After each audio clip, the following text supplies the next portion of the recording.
नमस्कार दोस्तों, स्वागत है आपका हमारे YouTube चैनल भक्ति बाण में। दोस्तों, आज सुनाने जा रहे हैं हम आपको रमा एकादशी के व्रत की संपूर्ण कथा। एक पौराणिक कथा के अनुसार एक नगर में मुचुकुंद नाम के प्रतापी राजा थे। उनकी चंद्रभामा नाम की एक पुत्री थी। राजा ने अपनी बेटी का विवाह राजा चंद्रसेन के बेटे शोभन के साथ कर दिया। शोभन एक समय बिना खाए नहीं रह सकता था। शोभन एक बार कार्तिक मास के महीने में अपनी पत्नी के साथ ससुराल गया। तभी रमा एकादशी व्रत पड़ा।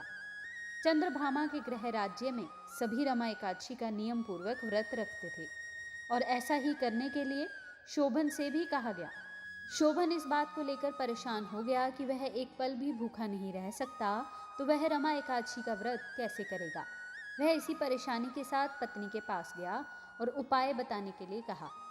चंद्रभागा ने कहा कि अगर ऐसा है तो आपको राज्य के बाहर जाना पड़ेगा, क्योंकि राज्य में ऐसा कोई व्यक्ति नहीं जो इस व्रत नियम का पालन ना करता हो।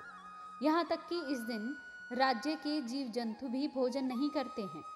आखिरकार शोभन को रमा एकादशी उपवास रखना पड़ा, लेकिन पारण करने से पहले ही उसकी मृत्यु हो गई। चंद्रभागा ने पति के साथ खुद को सती नहीं किया और पिता के यहाँ रहने लगी। उधर एकादशी व्रत के पुण्य से शोभन को अगले जन्म में मंदरांचल पर्वत पर आलीशान राज्य प्राप्त हुआ।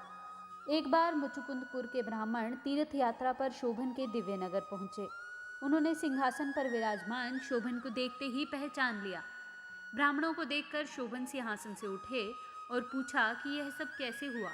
तीर्थ यात्रा से लौटकर ब्राह्मणों ने चंद्रभागा को यह बात बताई। चंद्रभागा बहुत खुश हुई और पति के पास जाने के लिए व्याकुल हो उठी। वह वाम ऋषि के आश्रम पहुंची। चंद्रभागा मंदरांचल पर्वत पर पति शोभन के पास पहुंची। अपने एकादशी व्रतों के पुण्य का फल शोभन को देते हुए उसके सिंहासन पर राज्य को चिरकाल के लिए स्थिर कर दिया। तभी से मान्यता है कि जो व्यक्ति इस व्रत को रखता है वह ब्रह्म हत्या जैसे पाप से मुक्त हो जाता है और उसकी सभी मनोकामनाएं पूरी हो जाती हैं। Like this video, subscribe this channel, press the bell notification icon.